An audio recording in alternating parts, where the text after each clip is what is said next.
What's up mga kamoto venture? So nandito tayo, iba-vlog ko lang itong motor ko. Quick vlog lang sa mga nagastos ko. 1 year and 5 months ko na siya na gagamit na sa akin mula nung nabili ko. So unang-unang upgrade ko itong pinaka-essential, itong Evotech frame slider. So around 3K siya. Sa tao ko lang binili. So yan, tignan nyo. Natumba ako, hindi naman nagasgasan yung makina or something. Ito lang, dito siya tumama. Pinakamatibay. Pero wala pa tong ilaw Nadisgrasya ako. Pinaka-essential yan. Sumunod, itong engine. GB Racing engine cover. Around 1.5K siya nung nabili ko. So, binili ko lang yan sa Shopee. Essential din yan sa mga cover. Kabila na yan.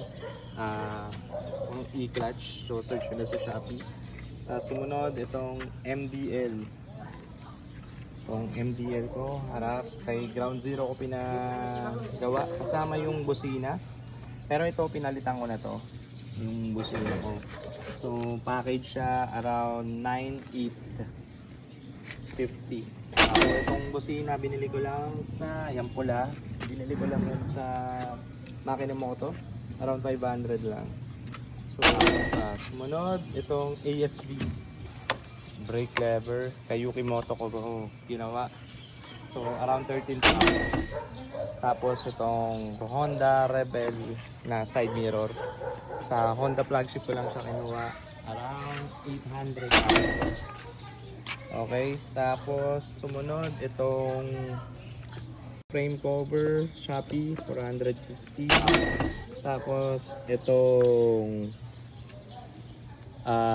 quad lock.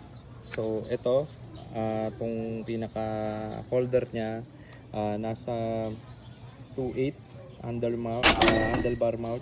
Tapos yung damper 1.2. Tapos itong weather proof na wireless charger around 4,100. Ito pa yung itong mag case, pinaka mag case niya para mag-charge. So 2.8 yung pinaka cover. Sinabi ko. Tapos itong Senlo, kay Senlo boy ko nakuha. So M5, itong nasa unahan M3. Itong M5 around 6,000 plus. Ito ko pina-wiring.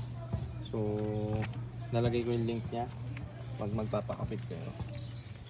Tapos itong sumunod, belly pad. Itong belly pad, essential din yan. Dagdag forma sa inyong motor. So, ito around 6,000 ko nakuha. Tapos, sumunod itong Terminioni full exhaust. So, itong canister niya, 30,000. Itong pipe niya, itong nagko-connecta.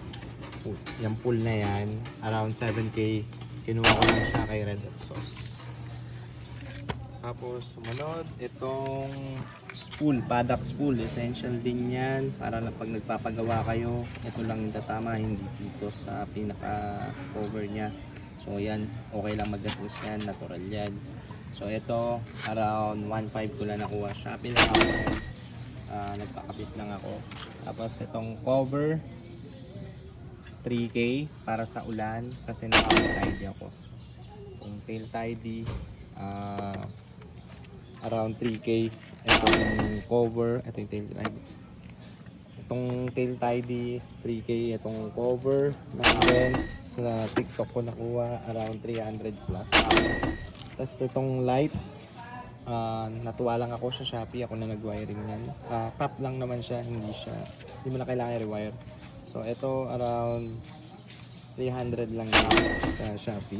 Tapos itong mags, pakulay ako ng mags, color violet. So pag sisinaga ng araw, harap likod, kumikinang. So around 5K siya. So mga kamoto venture, naka KSPT Velocity stocks na rin pala ako, and K&N air filter since naka full exhaust ako, courtesy of Daddy G. PM nyo na lang siya sa price. Nakuha ko to last year kay Daddy G around 7,500. Siyempre, ang taas ng mga bilihin. PM nyo na lang siya sa updated price and cost. So, Ano pa ba? Itong naka-sticker na lang ako. Pina-sticker ko na rin to. Kabilaan yan. Pati doon. So, kabilaan yan. Yan. So, package yan sa may sa amin lang. 1,000. Yan. Angas lang sa motor nyo. And pinaka essential na upgrade is gulong. Kasi madulas ang stock. So, nagpalit ako na ito around 13,000 kilometers na tinakbo bago ako nagpalit from stock. So, ang pinili ko Michelin Road 6, napakakunat. Around 17,800 na tinakbo nito. So, 5,000 na yung tinatakbo from stocks yung simula nung nagpalit ako. And harap likod, Road 6 lang. Olins. Yan ang pinaka-recent upgrade ko. Yung Olins, around 50k. Yan siya. Tapos, nagpalit na rin pala ako ng chain. So, luma na siya, guys. Kaya ganyan ang kulay, faded na.